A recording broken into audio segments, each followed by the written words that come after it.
Originally written in French, Hervé Bouchard's graphic novel Harvey, published in 2010, received Canada's prestigious Governor-General's Literary Award and was subsequently translated into English. Illustrated by Janice Nadeau, the book's intended audience is a subject of debate, with some considering it suitable for middle-grade readers. The novel explores themes of grief and mourning through the perspective of a pre-adolescent child. The story unfolds in a quiet and melancholic manner, centering around the protagonist's experience of losing his father and how this loss intertwines with his love for a science fiction film.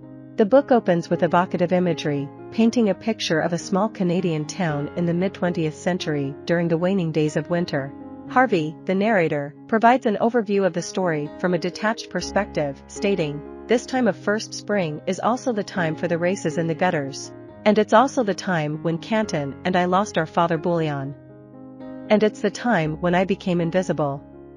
So there are lots of things to tell. Harvey's melancholic tone persists as he proceeds to recount the events of that fateful spring. One sleepless night, he ventures out of his room and turns on the living room TV, stumbling upon a late-night science fiction movie titled The Incredible Shrinking Man. The film's premise, featuring a character named Scott Carey shrinking after a failed lab experiment, captivates Harvey, making it his favorite. The narrative then follows Harvey and his younger brother Canton as they attend school together, showcasing their somewhat contentious relationship. Harvey harbors resentment toward Canton, who, despite being younger, is taller.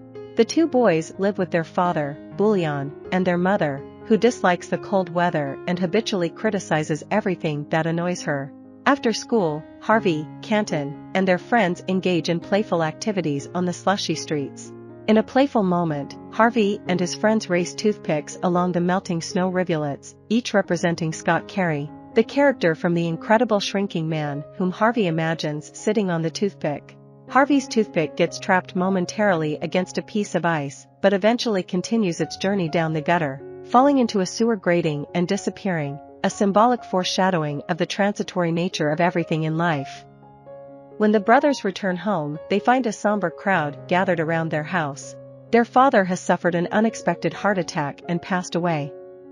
As an ambulance takes their father's body away, Harvey notices the peculiar expressions of shame on the faces of their onlooking neighbors. The family receives feeble words of comfort from a portly priest, but they offer little solace. Harvey and Canton struggle to comprehend the magnitude of their loss. They search every corner of the house, desperately seeking their father, grappling with the realization that he is truly gone. Visually, their world transforms. The house is no longer depicted as a typical dwelling, but as a large black box, encapsulating three grieving souls withdrawing into sorrow. At the funeral, Harvey faces the frustration of his short stature, believing that he won't be able to see his father one last time. However, his uncle extends his hands toward him, and Harvey rushes into his embrace. Lifted onto his uncle's shoulders, Harvey catches a glimpse of his father lying in the coffin. As he witnesses this sight, the boy begins to feel himself gradually shrinking away. The book's final 5 two-page spreads unfold without words, illustrating Harvey diminishing in size until he disappears entirely. The ending of this graphic novel does not provide a note of happiness or uplift. Instead, it concludes within the depths of Harvey's still unresolved grief, presenting a potent argument for the necessity of mourning.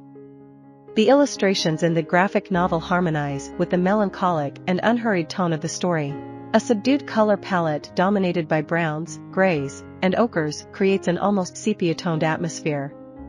The absence of vibrant colors or crisp lines contributes to the sensation of recalling or shaping memories. Throughout the book, patterns repeat and reappear, evoking a sense of continuity. For instance, the roofs of the village houses find echoes in the diamond pattern on Harvey's father's sweater.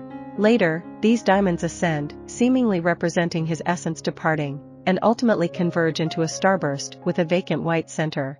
The text in the graphic novel mimics the handwriting of a grade school student, written in pencil.